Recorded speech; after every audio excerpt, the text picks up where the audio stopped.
La cité d'Amarna est un mystère antique enseveli sous le désert d'Égypte. Elle était immense, avec une population d'environ 50 000 habitants. 3 des plus célèbres pharaons y ont vécu.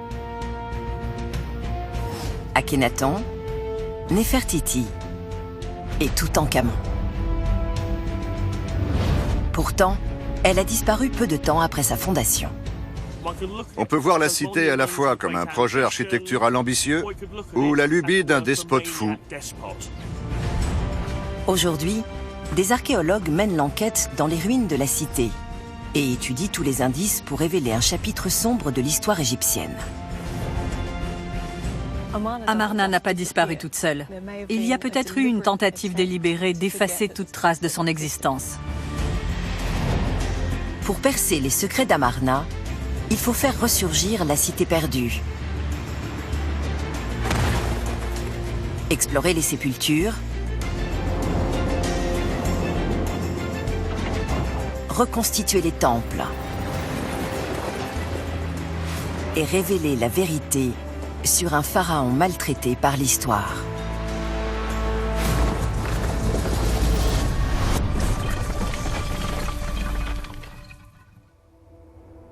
L'Égypte est à jamais associée au règne des pharaons.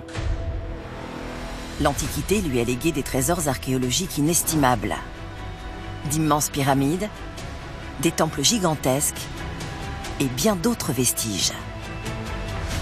Aujourd'hui encore, le désert recèle des secrets. L'un des plus grands est sans doute une métropole abandonnée. Amarna est l'un des plus grands sites archéologiques du monde. Nous avons ici les vestiges de toute une cité antique. Le site archéologique d'Amarna se trouve en Moyenne-Égypte, à mi-chemin entre Luxor et Memphis.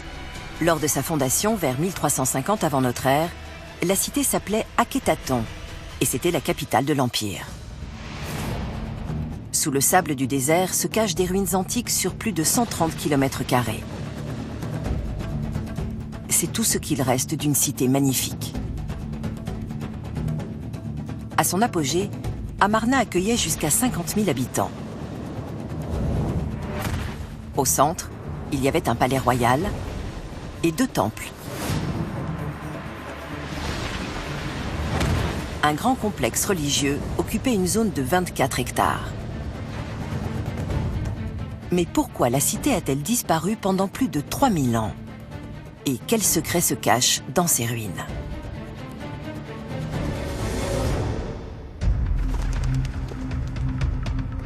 Anna Stevens étudie cette métropole disparue. Sa naissance et sa chute sont l'une des grandes énigmes de l'Égypte antique.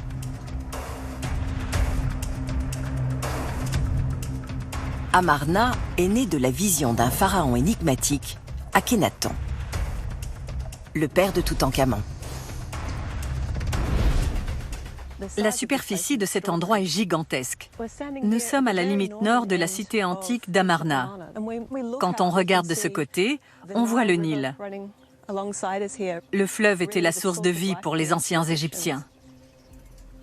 À l'origine, la cité s'étendait des rives du fleuve aux falaises à l'est. Pourtant, le nom d'Amarna n'apparaît presque jamais dans les archives officielles de l'Égypte. Les falaises voisines racontent l'histoire de sa création. Anna Stevens retrouve son confrère Hamada Kelaoui. Ensemble, ils déchiffrent une stèle gravée dans la roche.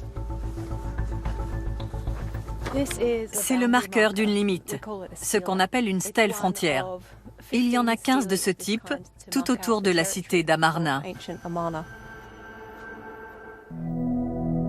Une immense statue d'Akhenaton se dresse près de la stèle. Elle révèle que le pharaon a fondé la cité quelques années après le début de son règne. Avant même la fondation de la cité, il a fait graver des stèles frontières dans le paysage. C'était la première étape pour s'approprier cette zone. Ces marqueurs forment un large cercle de part et d'autre du Nil. Ils délimitent le territoire de la cité. Ils décrivent aussi ses principaux bâtiments. Les hiéroglyphes racontent qu'Akhénaton les a fait construire pour Aton, le dieu solaire. Il donne clairement sa vision pour la nouvelle cité. Il fait la liste des monuments qu'il va créer pour le disque solaire et tout ce qu'il va lui consacrer. Un très grand nombre d'édifices sont dédiés à Aton. La stèle dresse la liste des grands bâtiments qu'Akhénaton veut ériger pour le dieu du soleil. Il parle du grand et du petit temple d'Aton, et il dit aussi vouloir faire construire une série de temples du soleil pour les femmes de la famille royale à Amarna. Le dieu a besoin de terre parce qu'il faut des champs et de l'agriculture pour alimenter le culte religieux. Il prévoit de construire des maisons, des temples et de cultiver des champs, tout ce qui compose une cité. Pour les Égyptiens, Aton est le dieu créateur. Il apparaît dans le ciel sous la forme du disque solaire. C'est grâce à lui que les hommes vivent sur terre, les poissons dans la rivière et les animaux dans la montagne. Aton est la source de toutes les formes de vie. Les hiéroglyphes retranscriraient au mot près les paroles d'Akhénaton. Le pharaon s'autoproclame le fils du disque solaire et affirme que le dieu a choisi l'emplacement de la cité. Il dit qu'Aton l'a guidé jusqu'à cet endroit. L'autre détail fascinant, c'est qu'il précise que ce territoire n'a jamais été dédié à aucun dieu. Donc c'est une terre vierge. On retrouve la même inscription sur les autres stèles. Bien sûr, c'est important de voir qu'il répète cette déclaration sur les 14 autres stèles frontières. Il veut imprimer sa vision pour Amarna dans le paysage. Cette cité au milieu d'un désert brûlant est idéale pour le dieu du soleil. Mais pourquoi le pharaon ne s'est-il pas contenté d'un temple? Un indice se trouve 8 km à l'est, dans un site funéraire. Enseveli sous les pierres et les gravats, un tunnel s'enfonce dans la montagne. Tout au bout, une chambre abrite les fragments d'un immense sarcophage décoré. C'est le tombeau d'un personnage de haut rang, mais la momie a disparu et les inscriptions sur les murs sont trop abîmées pour révéler l'identité du défunt. Dans une autre chambre, on a trouvé une plaque encore intacte. Sous l'image du dieu Aton, on voit 2 personnages, Akhénaton et une femme. C'est peut-être une piste pour comprendre la naissance de la cité. Anna Stevens explore le tombeau où le pharaon est représenté sur presque chaque mur. Dans les tombes des Égyptiens, on a généralement le portrait du défunt. Ce motif est très endommagé, mais on voit que c'est Akhénaton. Il se tient à côté du dieu du soleil et il est baigné par ses rayons. Un personnage féminin accompagne le pharaon sur presque toutes les gravures. Derrière lui, il y a une autre silhouette dont il ne reste plus grand-chose malheureusement. Mais sa proximité avec le souverain laisse penser que c'est un membre de la famille royale. Et on voit clairement que c'est une femme. En déchiffrant les inscriptions, on apprend que c'est Néfertiti, la grande épouse royale d'Akhénaton. Ce cartouche donne le nom du personnage. On a clairement le nom de Néfertiti. Littéralement, la belle est venue. Donc le personnage à côté du pharaon, sous les rayons d'Aton, est Néfertiti. Oui. Ces représentations sont étonnantes. Symboliquement, Néfertiti est presque aussi puissante que son époux. Le personnage central est Akhénaton. C'est lui le plus grand et le plus proche d'Aton. Bien sûr, il est le chef de famille, il règne sur la cité et sur toute l'Égypte. Mais on voit que Néfertiti est presque aussi grande que lui. Comme son époux Akhénaton, elle est à moitié divine. La chambre funéraire représente les enfants royaux, et notamment le plus célèbre d'entre eux. Ce dessin semble dire que la princesse Maketaton est morte en couche. Ce qui est très intéressant, c'est qu'on voit aussi un bébé.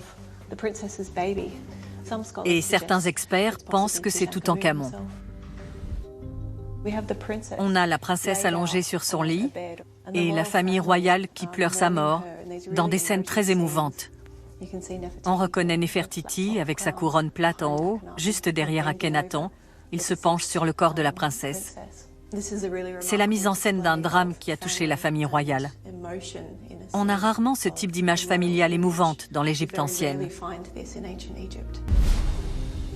C'est peut-être la première représentation du célèbre roi enfant. L'identité de la mère de Toutankhamon a toujours fait débat.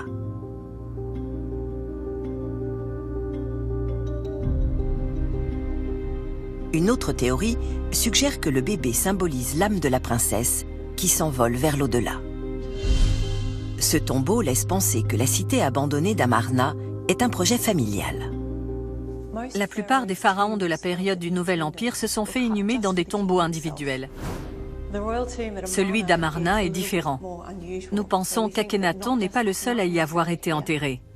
Il y aurait aussi une princesse royale et peut-être la mère du pharaon. On a aussi une très grande suite de chambres secondaires qui ont l'air d'avoir été conçues pour accueillir la reine Néfertiti.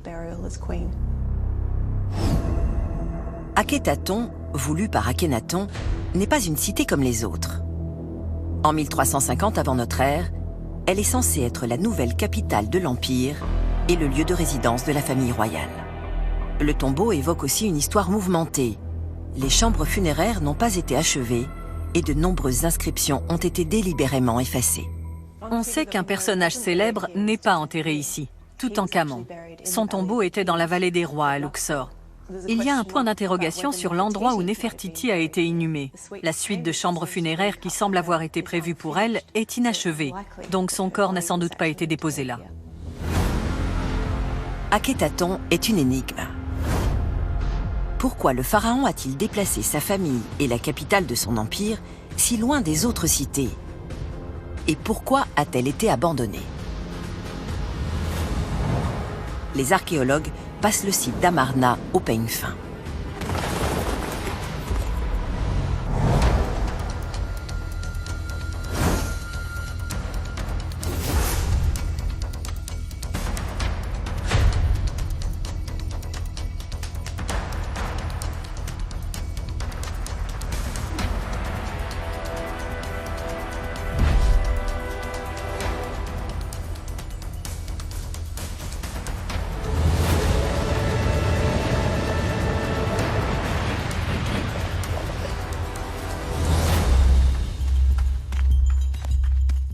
Anna Stevens et Amada Kelawi cherchent d'autres indices sur le site archéologique.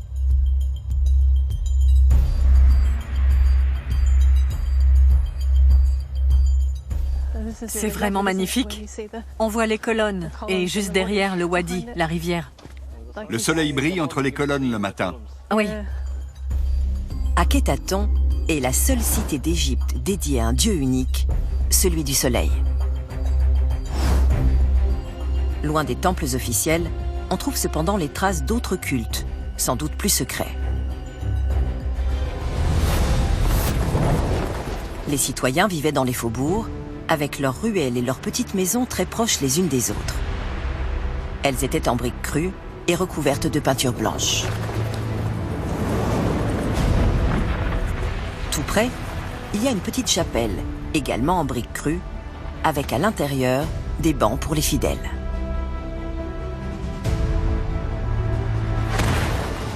D'un côté, un autel célèbre deux divinités traditionnelles, Isis l'astucieuse et Shed le sauveur.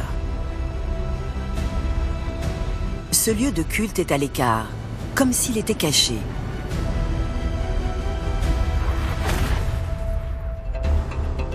Pour Hayden Dodson, la cité est née d'une révolution politique et religieuse. Amarna est l'œuvre d'un seul homme. La cité n'aurait pas existé sans la ferveur et la volonté d'Akhenaton. À plusieurs centaines de kilomètres, Thèbes, la capitale traditionnelle, livre quelques indices. Hayden Dodson explore le complexe religieux de Karnak. Ce temple est dédié au plus grand dieu de l'époque, Amon. Par endroits, les inscriptions sont difficiles à lire et ce n'est pas un hasard. Quand je regarde ces textes, je vois de nombreux mots qui ont été délibérément effacés. Et je pense qu'il s'agissait du nom du dieu Amon. Ce lieu sacré aurait été vandalisé sur ordre d'Akhénaton. Clairement, Akhénaton a envoyé des émissaires dans toute l'Égypte pour faire disparaître le nom et le titre d'Amon partout où il apparaissait. Akhénaton a tourné le dos aux anciennes divinités.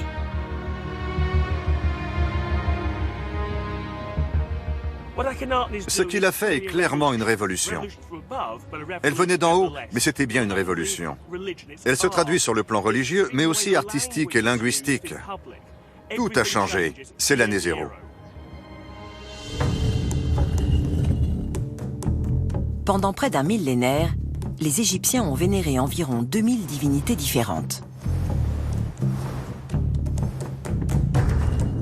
Il y avait notamment Anubis, le dieu funéraire à tête de chacal, Thoth, le dieu de la lune, et le puissant Amon, le roi des dieux. Akhénaton les a tous effacés pour les remplacer par un seul dieu, représenté sous la forme d'un disque solaire. Aton règne désormais sur toute l'Égypte, à travers son représentant sur terre, son fils, le pharaon.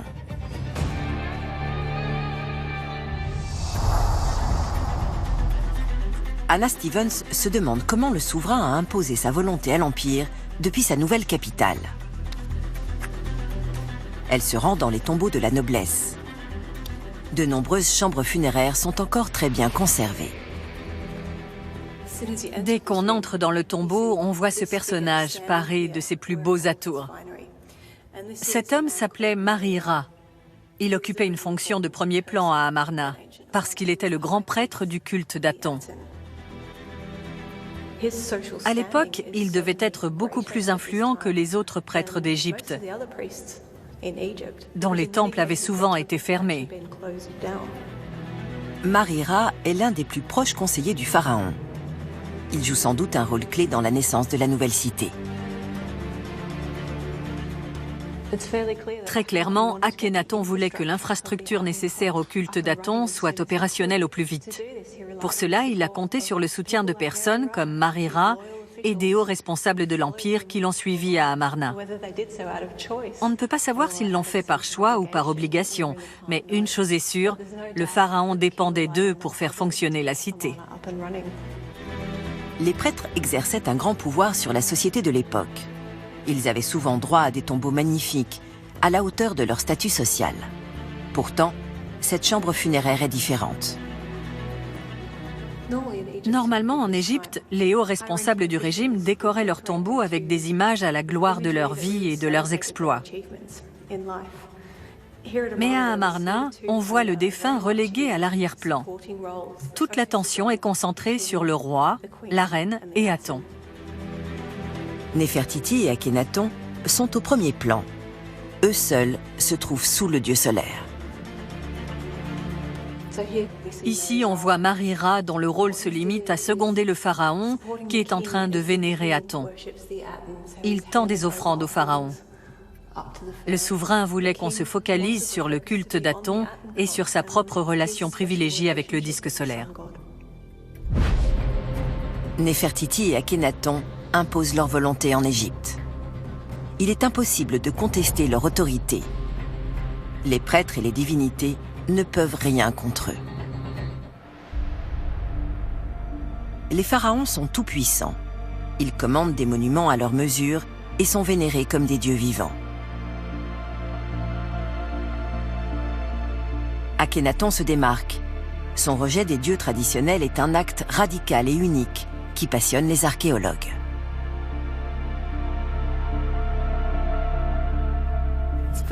C'est très difficile de comprendre les motivations d'Akhénaton et sa dévotion totale au dieu solaire. Mais on sait que dans les années précédant son accession au trône, il y a eu une montée en puissance du culte du soleil, notamment sous le père d'Akhénaton, Amenhotep III, qui s'y est beaucoup intéressé.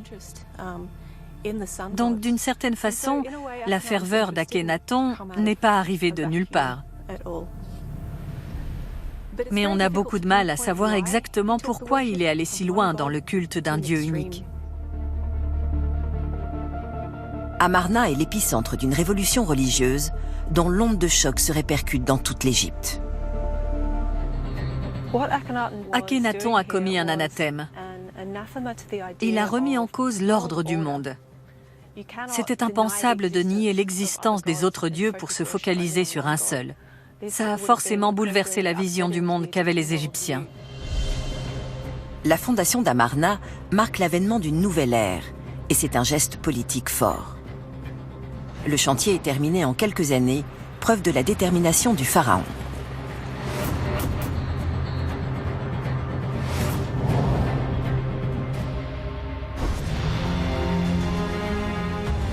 Pour un projet d'une telle ampleur, il faut mobiliser plusieurs dizaines de milliers d'ouvriers. Ils bâtissent la nouvelle capitale voulue par le pharaon Akhénaton et son épouse Néfertiti. Le plan de la cité est dessiné avec soin. Il n'est pas le fruit de son évolution naturelle au fil du temps. Amarna est sans doute le meilleur exemple de planification urbaine qu'on ait dans l'Égypte antique. Les autres capitales égyptiennes, Luxor et Memphis, se sont développées sur des siècles, voire des millénaires. À chaque fois, la construction des palais et des temples a duré plusieurs décennies. Par exemple, il a fallu 20 ans pour bâtir la grande pyramide de Gizeh. Amarna est sorti du sable en quelques années. Ses ingénieurs ont réussi un exploit. Hamada Kelaoui tente de comprendre comment. Il est chargé de la protection du site archéologique. Il connaît parfaitement Amarna et il scrute le désert à la recherche de nouveaux indices pour mieux comprendre son histoire. Dans les dunes, il reste de nombreuses rangées de murs en ruine. C'était le village des ouvriers. Les rues sont rectilignes sur un axe nord-sud. Et on voit que les habitations étaient très rudimentaires. Ces quartiers montrent que la majeure partie d'Amarna a été construite à partir de matériaux locaux. Dans le village des ouvriers, les murs sont en briques crues. Les ouvriers ont pris de l'argile dans le Nil. On a aussi de l'argile plus rouge qui vient des environs. L'architecture des logements est simple. Mais même pour les bâtiments grandioses, en pierre, les travaux ont été menés à une vitesse étonnante.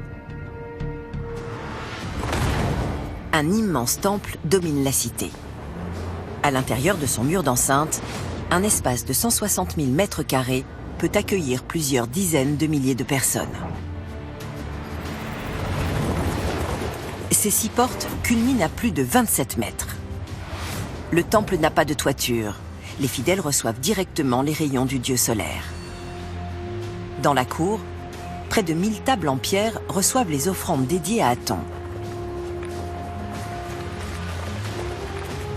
C'est un temple gigantesque. Comment a-t-il été érigé aussi rapidement? Aujourd'hui, il ne reste que des fragments de pierre taillés, éparpillés dans le désert. Les égyptologues se penchent sur la cité de Thèbes, qui pourrait fournir des pistes sur Amarna.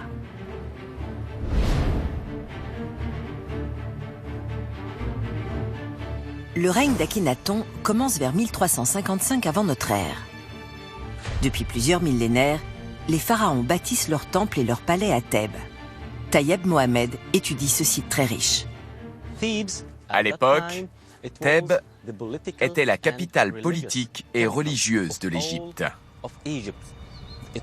C'était l'une des plus grandes villes du monde. Akhénaton se serait inspiré de Thèbes pour son projet. Tayeb Mohamed explore le temple de Luxor, au cœur de la cité.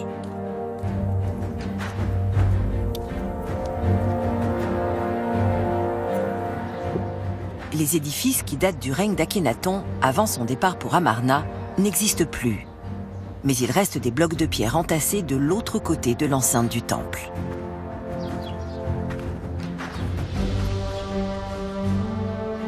Leur apparence frappe l'égyptologue. Ces blocs de pierre ressemblent beaucoup à ceux qui datent de la période amarnienne. C'est le même type de fabrication que pour les tombeaux d'Amarna, où on voit des images du couple formé par le roi Akhénaton et sa reine Néfertiti. Ces blocs ont été taillés quelques années avant le début des travaux à Amarna. La représentation du visage est la même qu'à Amarna. Sa forme et celle des yeux sont identiques. Les yeux, le menton et la coiffe sont caractéristiques de l'époque amarnienne. Ces blocs sont les vestiges d'un temple dédié au dieu solaire. C'était l'un des tout premiers bâtiments commandés par Akhénaton. En étudiant les blocs de plus près, on remarque un autre détail intéressant. Ils sont plus petits que les autres à Thèbes. On voit la différence entre ceux d'Amarna, sous le règne d'Akhénaton, et ceux de la période du Nouveau Royaume, qui sont immenses. Ces petits blocs sont appelés talatat. Ils font 3 fois la largeur d'une main. La talatat a été inventée beaucoup plus tôt en Égypte et à l'époque d'Akhénaton, elle est déjà dépassée. Pourtant, les architectes du pharaon ont choisi cette option. Azab Hamdan utilise des outils modernes, mais avec la même technique que les anciens Égyptiens pour fabriquer une talatat.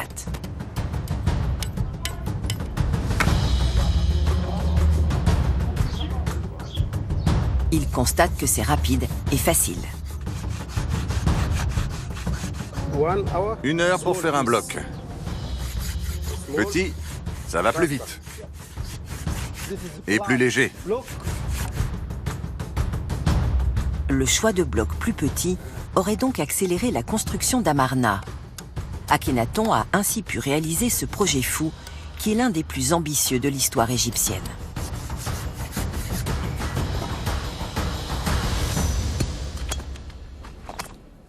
Vers 2580 avant notre ère, soit plus de 1200 ans avant Amarna, les Égyptiens ont commencé la construction de la grande pyramide de Gizeh. Chaque bloc de pierre a dû être tiré par de très nombreux ouvriers. Les architectes d'Akhénaton optent pour une autre méthode, celle des talatat, beaucoup plus petites. Elles peuvent être portées par un seul ouvrier.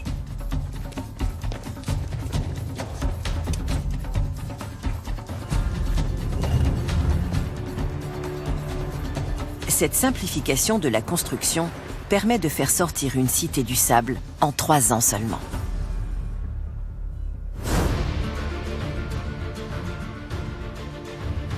Amarna est un projet d'ingénierie exceptionnel pour l'époque. L'ampleur du chantier rivalise avec la pyramide de Khéops, dont la construction a duré 20 ans. Avant l'installation d'Akhénaton, il n'y avait que le désert. Plusieurs milliers de personnes ont été mobilisées pour ce projet gigantesque. On a du mal à imaginer ce qu'il a fallu faire pour créer une ville à partir de rien en quelques années. Akhénaton fonde une métropole avec un palais royal luxueux où il vénère le disque solaire. Mais l'envers du décor est bien plus sombre.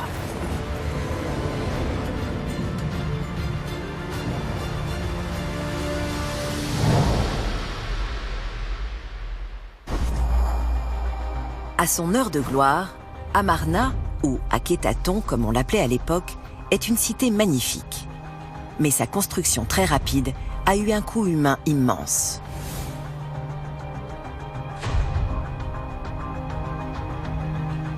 Anna Stevens explore un site particulier découvert dans les anciens faubourgs.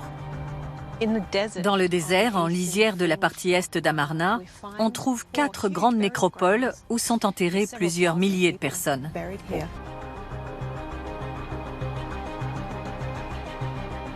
Ces tombes donnent un aperçu de la vie du peuple.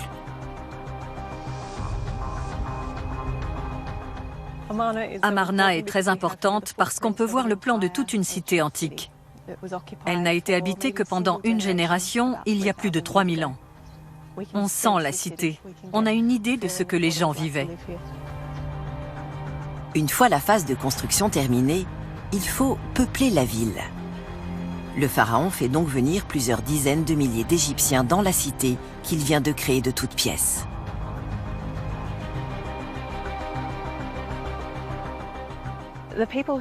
Ceux qui l'ont suivi à Amarna ont dû quitter leur vie d'avant et leur métier pour accompagner le pharaon dans sa nouvelle cité. L'impact social a été immense. Ça a totalement bouleversé la vie des habitants de la période amarnienne.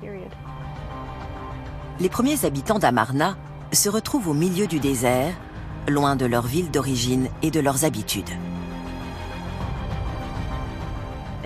Leur vie a changé. À l'époque, les gens grandissaient sans doute tout près de l'endroit où leurs ancêtres étaient enterrés. Et là, ils ont été brutalement déracinés. Ils ont dû se reconstruire une vie dans une nouvelle ville au milieu de nulle part. Si Akhenaton, Néfertiti et leurs courtisans mènent une vie luxueuse, les tombes et leurs sujets montrent une autre facette de l'époque.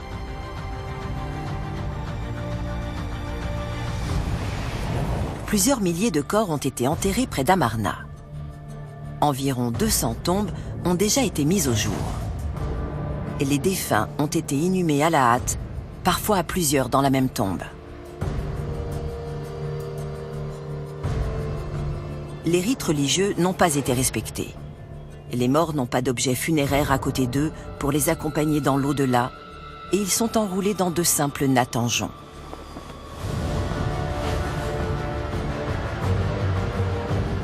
Détail intrigant, les squelettes sont petits. Les défunts auraient presque tous moins de 20 ans.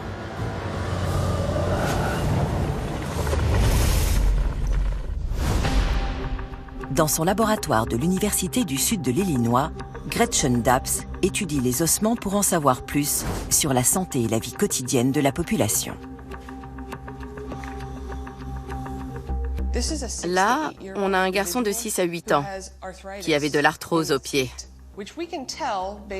On le voit à l'aplatissement des bords, aux endroits où les deux os se touchent. La découverte d'un enfant si jeune souffrant d'arthrose est étonnante.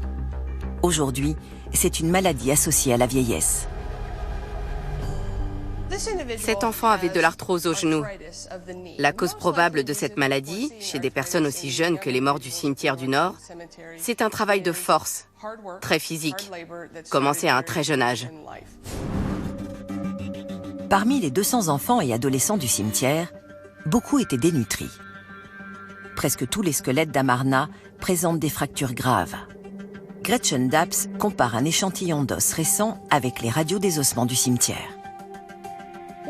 L'une des blessures les plus courantes chez les squelettes du cimetière du Sud est la fracture de compression. Les os sont tellement comprimés les uns sur les autres qu'ils finissent par se briser. Ici, on voit que la vertèbre supérieure pénètre dans celle du dessous. Ces blessures révèlent le sort subi par les ouvriers. Nous interprétons ces traces comme la preuve qu'ils devaient porter des charges extrêmement lourdes. Il est possible qu'ils aient travaillé dans des carrières de pierre qui étaient situées dans les falaises, juste au-dessus du cimetière du Nord. Ils ont aussi été maltraités après leur mort. Les rites funéraires n'ont pas été respectés. Depuis toujours, les pharaons emploient des ouvriers qualifiés pour bâtir leurs pyramides. Loin d'être des esclaves, ils sont bien traités, y compris après leur mort. Ceux qui ont bâti la grande pyramide de Gizeh reposent dans de vrais tombeaux en briques crues, auprès de leur pharaon Khéops. Les sépultures sont individuelles. Les corps sont enveloppés dans du lin et tournés vers le soleil levant, à l'est. À leur côté, des couteaux, des amphores de bière et du pain sont déposés pour leur voyage dans l'au-delà. c'était différent à Amarna, où les ouvriers se sont tués à la tâche. La désinvolture avec laquelle les corps ont été enterrés dans le cimetière du Nord laisse penser que ce n'est pas leur famille qui s'en est occupée. Ça a dû être fait à la va-vite, de manière mécanique. La brutalité qui a entouré la construction d'Amarna ne cadre pas avec l'image d'une cité glorieuse défendue par Akhenaton. Les ouvriers sont mal nourris et meurent très vite parce que le pharaon veut réaliser son rêve sans attendre. Il a fallu entre 10 et 15 ans pour bâtir l'ensemble de la cité. Ça a donc nécessité une main-d'œuvre incroyable, avec plusieurs milliers d'ouvriers pour travailler sur ce chantier monumental voulu par Akhenaton. Leur vie devait être très pénible. Les premiers habitants d'Amarna sont les ouvriers du site. Des hommes, des femmes et des enfants ont été sacrifiés pour satisfaire le pharaon. C'est très difficile de reconstituer l'expérience des habitants de la ville. Il faut sans doute les voir comme de simples rouages d'une grande machine qui n'avait qu'une seule fonction, donner corps à la vision du roi pour le culte d'Aton. Comment expliquer la précipitation du pharaon? La réponse pourrait-elle expliquer pourquoi Amarna a disparu brutalement?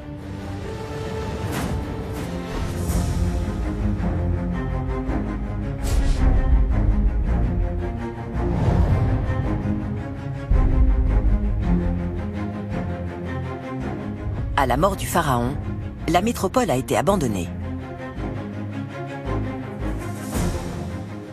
Amarna est un site archéologique particulier. Il a été occupé pendant une seule génération. Donc il nous offre un instantané dans l'histoire égyptienne. Akhenaton règne pendant 17 ans. Peu après sa mort, le trône d'Égypte revient à son unique fils, qui s'appelle alors Toutankhaton. Le jeune pharaon sera enterré très loin du tombeau de son père, dans la vallée des rois, qui est le site funéraire traditionnel des pharaons de cette période. Selon Hayden Dodson, la chute d'Amarna est due à l'héritier d'Akhenaton.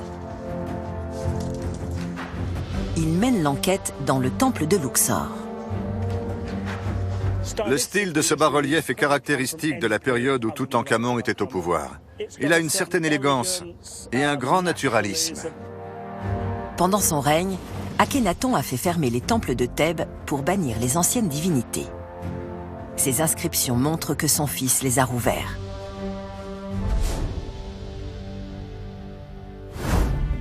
En prenant le nom de Toutankhamon, le jeune pharaon a donc renié son père. Sur cette scène, on voit Toutankhamon à gauche qui fait une offrande à Amon à droite. Ça montre clairement que le pharaon a rejeté la religion de son père. Toutankhamon rétablit Thèbes comme capitale de l'Empire et lance une contre-révolution.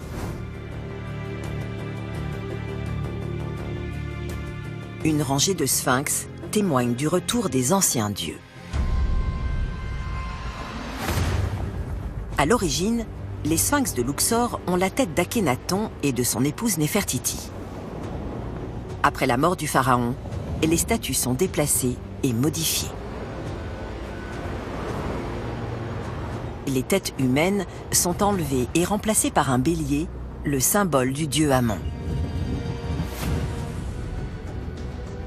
Une statuette de Toutankhamon est ajoutée sous la tête, ainsi que son nom au pied des sphinx. Le propre fils d'Akhenaton a détruit son rêve. Est-ce la raison de l'abandon de la cité d'Amarna?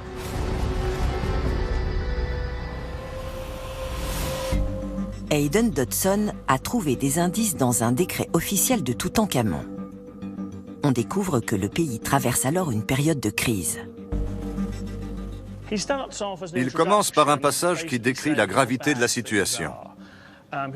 Il explique que les temples ont perdu leurs revenus, qu'ils tombent en ruine et qu'en conséquence, les dieux sont mécontents.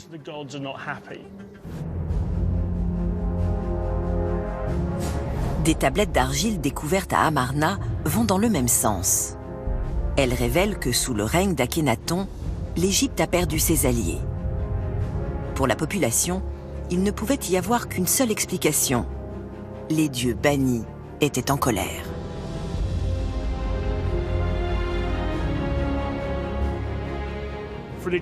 Pour les Égyptiens, ça devait être le chaos. Ils avaient toujours vénéré de nombreuses divinités.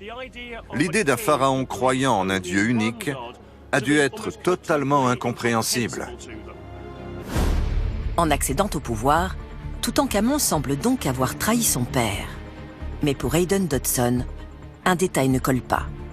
À l'époque de cette décision, Toutankhamon n'a que 9 ans. Il était encore enfant quand il est monté sur le trône, et il est mort à la fin de l'adolescence. Donc, les décisions politiques devaient être prises par ceux qui géraient les affaires de l'Empire pour ou avec lui. La décision de renier l'héritage d'Akhénaton viendrait d'une autre personne de haut rang.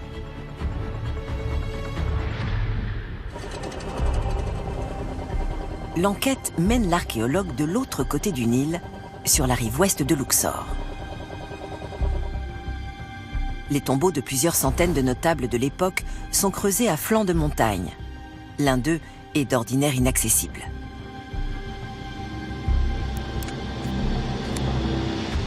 Hayden Dodson a eu l'autorisation d'y entrer.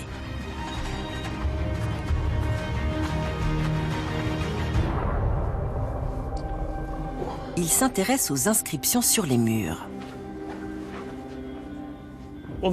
Nous sommes dans la chapelle funéraire d'un prêtre appelé Pahiri. Grâce à un graffiti, on sait que le tombeau a été creusé juste après la mort d'Akhénaton. On apprend aussi qu'un autre souverain a régné avant Toutankhamon. Et son identité est une surprise.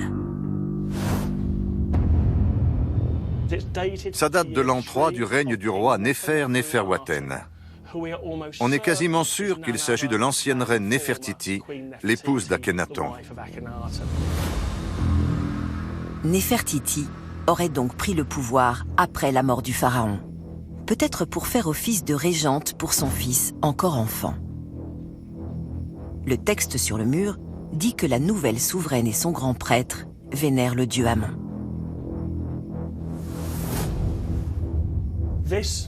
C'est ce qui me passionne dans ce tombeau. La majeure partie du texte est une prière à Amon. On voit donc qu'en l'an 3 du règne de Néfertiti, Amon était revenu.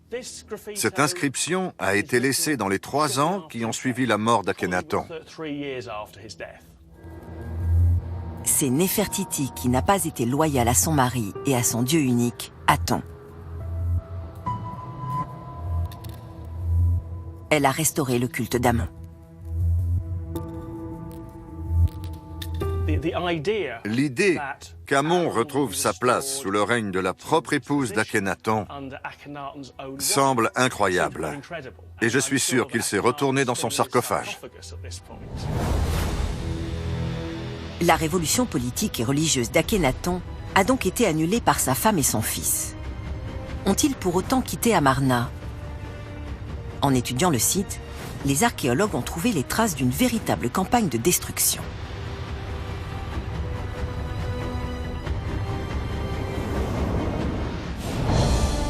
Amarna était né de la volonté d'un seul homme. À la mort d'Akhénaton, sa propre famille, Néfertiti et Toutankhamon, ont rétabli les anciennes divinités.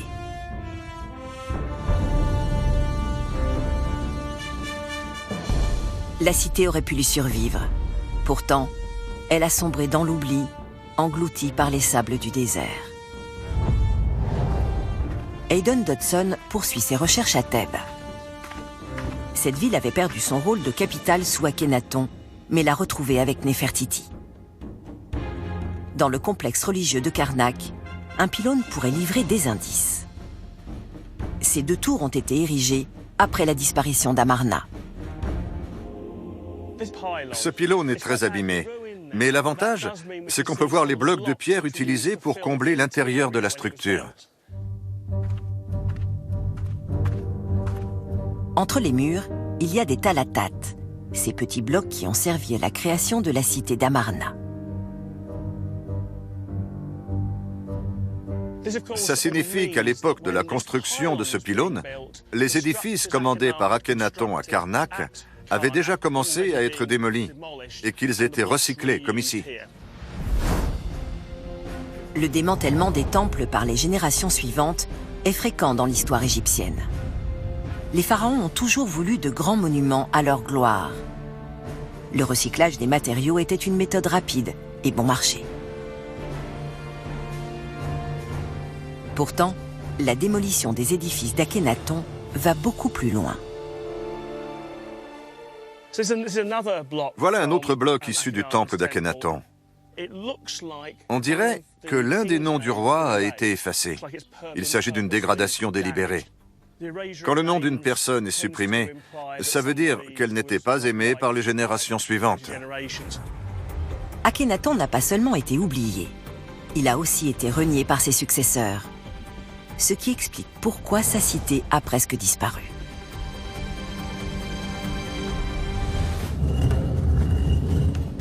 Après lui, les grands prêtres retrouvent leur pouvoir et l'armée reprend sa place pour protéger les intérêts égyptiens à l'étranger. Les anciens temples sont rouverts et les fidèles peuvent vénérer les divinités d'autrefois.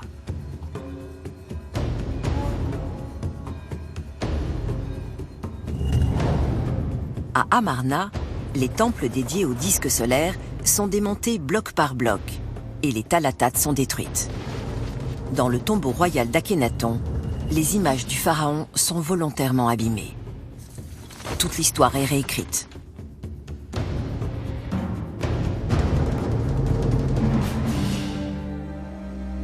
Hayden Dodson étudie un texte provenant d'une tablette écrite 40 ans après la mort d'Akhénaton.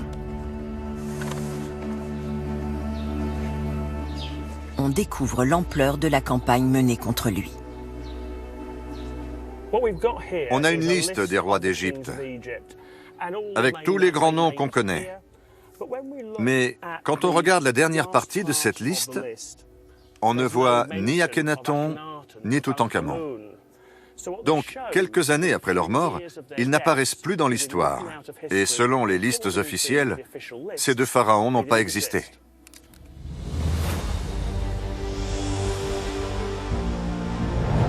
Les pharaons suivants considèrent Akhénaton comme un hérétique.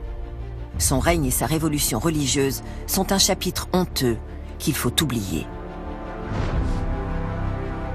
Ils veulent effacer toute trace de son règne et de sa famille. Pendant plusieurs millénaires, ils y parviennent. Si on considère Amarna comme une expérience, c'est un échec. La vision d'Akhénaton, qui voulait consacrer le culte solaire, s'est éteinte avec lui. Amarna a été abandonné. La fin de l'histoire est ironique. Aujourd'hui, la cité d'Akhénaton est reconnue comme un exploit technique. Son fils est connu dans le monde entier. Le problème d'Akhénaton, c'est qu'il a voulu tout changer. Donc, il n'a pas rempli sa fonction de pharaon, qui consistait à maintenir l'ordre établi.